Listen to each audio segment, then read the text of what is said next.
Je veux qu'on analyse la vie de Noé. Donc, on parle de Noé dans Genèse 6, 7, 8 et 9. La Bible dit que dans le temps de Noé, dans sa génération, la terre était pleine de violence, mais Noé était un homme juste et il a trouvé la faveur devant Dieu.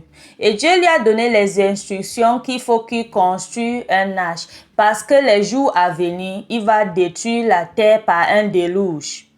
Noé avait 500 ans quand il a commencé à construire l'arche. Et après, quand il avait 600 ans, il est entré dans l'arche avec ses 3 fils, avec sa femme et les femmes de ses fils.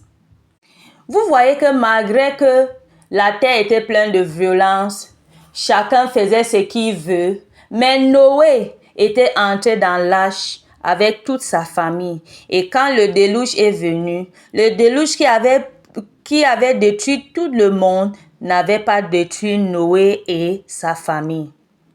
Parfois, beaucoup de gens marchent dans une route qui n'est pas une bonne voie, ou un bon chemin, ou un bon sentier. Ne regardez pas cette route, mais il faut regarder la parole.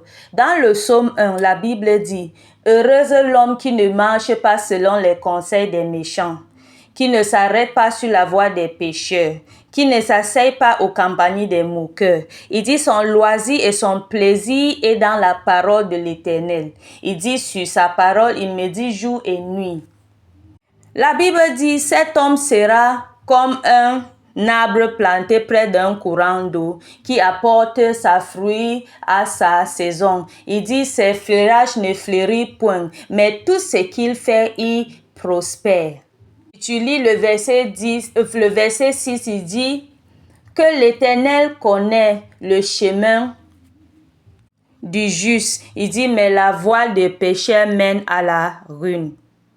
Il faut savoir que la voie que tu as prise pour marcher avec l'Éternel, ce n'est pas en vain. Et il faut te rappeler. Et si le Seigneur ne bâtit pas une maison, celui qui bâtit en vain. Et si l'Éternel n'est pas sur la voile que vous partez, tu pars en vain. Et si l'Éternel n'est pas dans la décision que tu prends ça en vain et ça va t'amener à la ruine.